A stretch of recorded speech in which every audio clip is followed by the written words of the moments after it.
Okay, so as I said, I was going to discuss studies. It is very common for people to back arguments up with studies. I do it myself. But studies really, to a large extent, need to be taken with a pinch of salt. I mean, for years people have been saying or supporting cruising because of studies on TRT. And they'll quote that these studies have shown that test improves health. Yeah, in people that have low test against the health risks of having low test. What it's not saying is that increasing your test levels by an artificial means is going to increase your health. What it means is that as compared to having low testosterone, which is very unhealthy, bringing it up to normal levels through TRT improves health. There aren't studies showing the use of drugs the way we use them. There aren't studies showing superpharmacological doses, multi-compound cycles, fat burners, growth hormone, insulin, ultra. They've never been done. So a lot we don't know. And a lot we will take pieces of information and sort of almost have a little bit of a leap of faith as to whether that will apply to a regular user. Now, some studies are plain old shit. Some studies are financed by pharmaceutical companies to support their drug development, to support their drug sales. Some studies are just done very poorly with little information or poor controls, and sometimes massive assumptions on the results as to what they could mean. But over time, obviously, if a lot of studies are coming up with the same results, then, over time we sort of accept that as being correct information. But because humans are such varied creatures, and because our lifestyles are varied and our genetic makeup is varied, and small changes can have quite dramatic effects on an individual's response to certain things, it's quite common to get studies that contradict. There are hundreds of studies out there showing that TRT is relatively safe.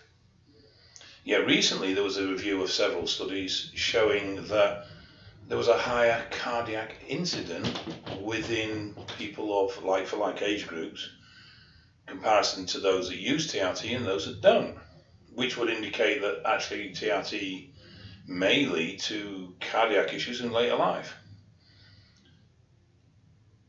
It doesn't mean it's going to do, but it means it may do. And this is what a lot of what I put across based on studies isn't a case of that's fact.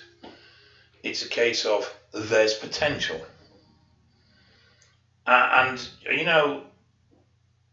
It's very much, and you can pretty much find a study to support any argument you want to a large degree. A lot of people quote studies out of relevance, and quite often they don't fully understand studies or can't quantify studies. There's recent arguments with someone over DMP, and they quoted studies saying that the minimal fatal dose was 2.4 grams. What they failed to recognise is that was total dose within the body. That breaks down to 400 milligrams a day, there or thereabouts, because they hadn't read the study properly. They'd read the abstract, which is the basic description of the study and the conclusion, but they hadn't gone through what the dosing protocols were and what the figures actually meant. I countered this with a study from the American Toxins Association that was showing that long-term usage, doses as low as 100 milligrams a day, have caused fatalities. Again, it doesn't mean that it's not an exact science. These are both completely plausible events. I know people that have run 800 milligrams, 1,000 milligrams of DMP and been perfectly fine with it. I know people that had problems at 250 and 300 milligrams. So everybody is different. Our drug tolerances are different. And as a result, studies really should be used as a guideline. And then the other thing is that the information that the study gives, you should apply to it practically. And what I mean by this is, For a while, people were jumping up and down about not using Novadex because it was shown to lower IGF-1. Now, when you actually looked at those studies, it did lower IGF-1.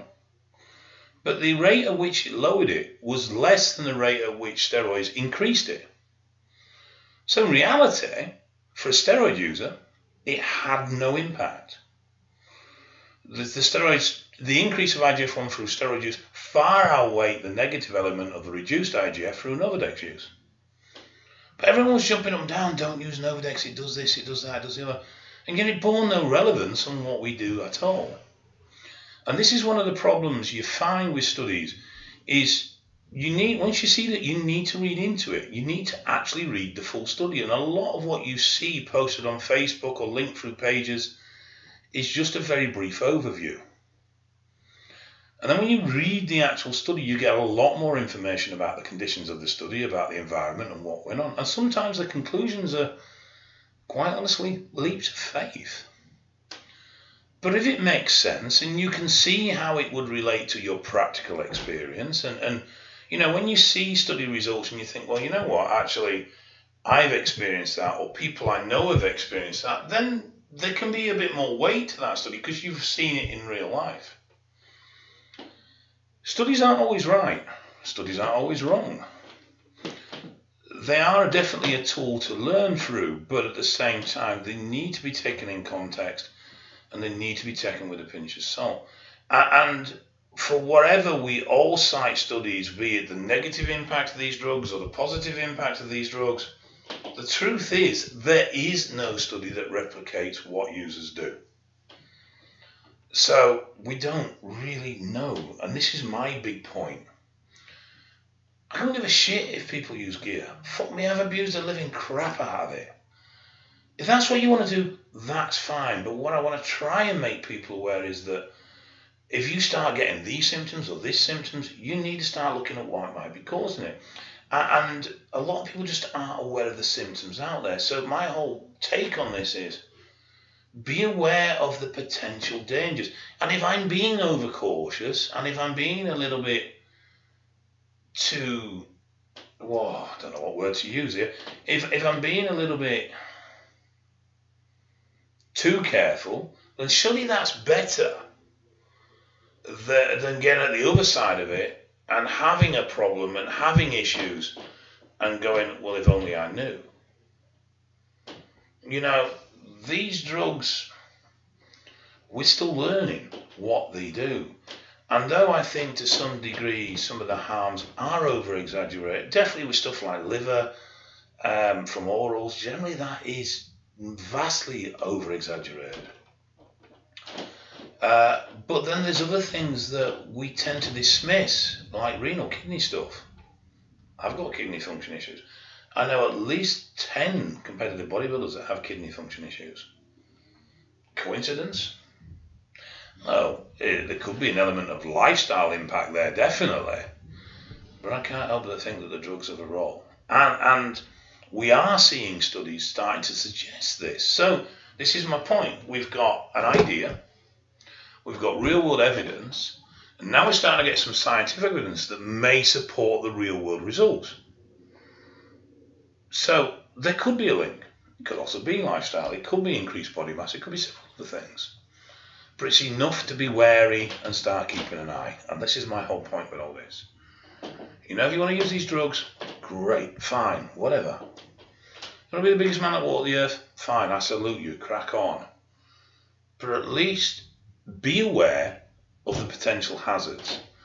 And then you can make an informed decision. You can decide as to whether what you're trying to achieve is worth the risks that you potentially face.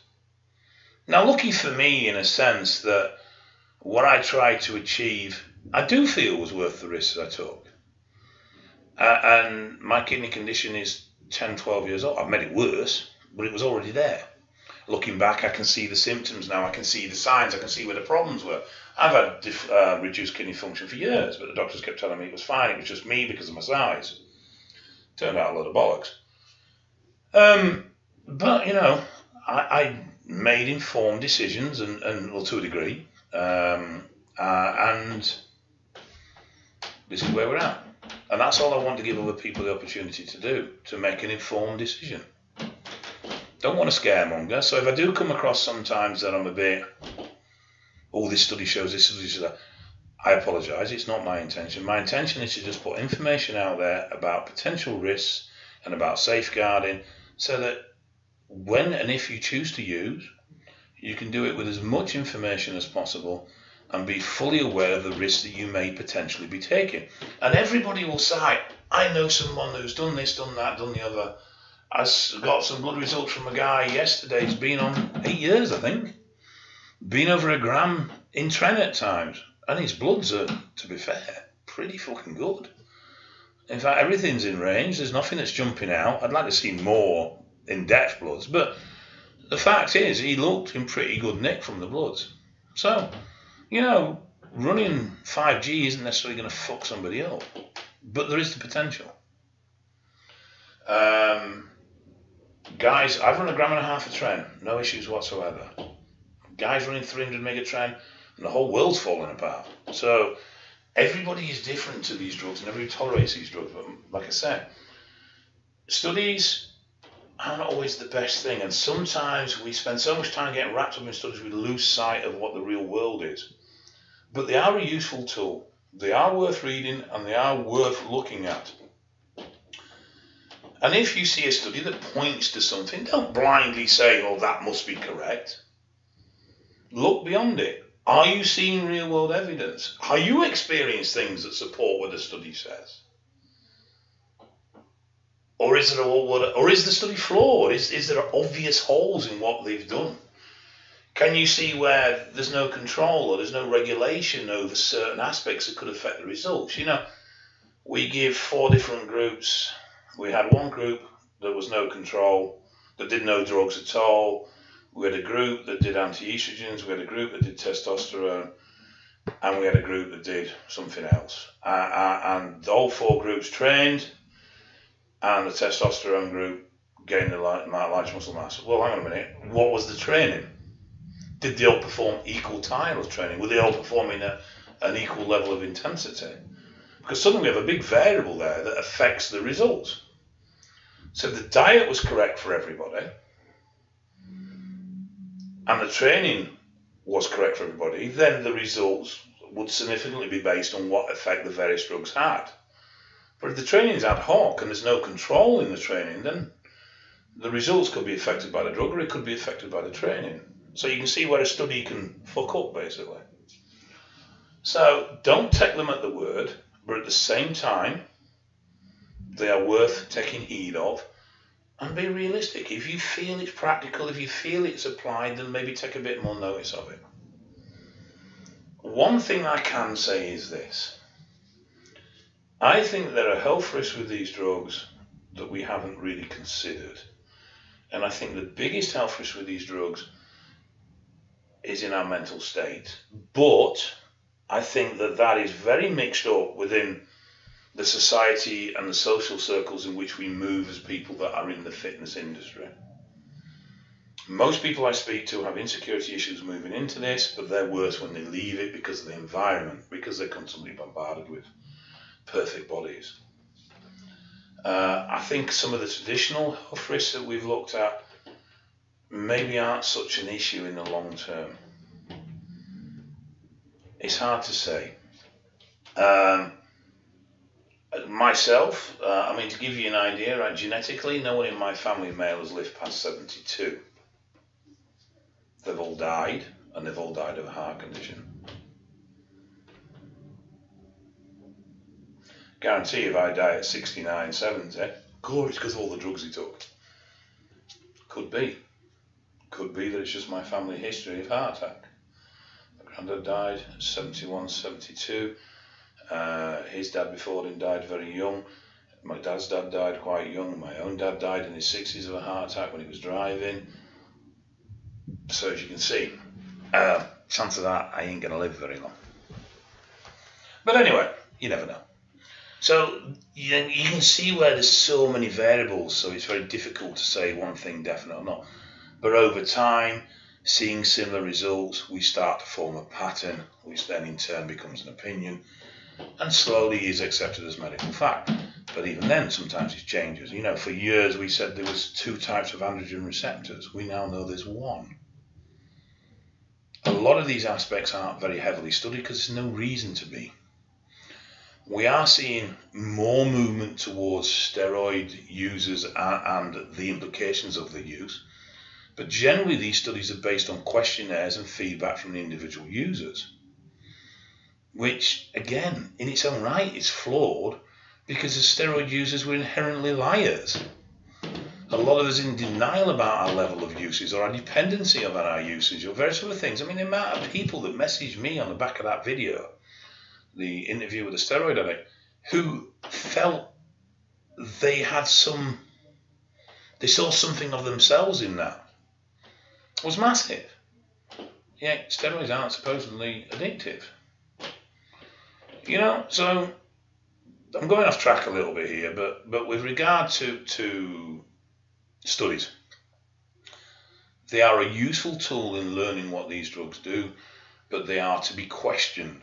They are not a holy grail. They are not 100% correct. They can be flawed, both in process and in political agenda, and it is worth keeping an open mind. And just remember, if something smells like shit and looks like shit, chances are it is shit. So when something makes no sense at all, look into it. And if it still makes no sense at all based on what you know about the subject or based on what you can discover about the subject, then the chances are it probably is a pile of crap. Right, I'm going to go. Tomorrow I'm going to Knowsley Safari Park with the kitty winks. I'm going to try and feed them to the fucking monkeys. Have a good one, and I'll speak to you guys soon.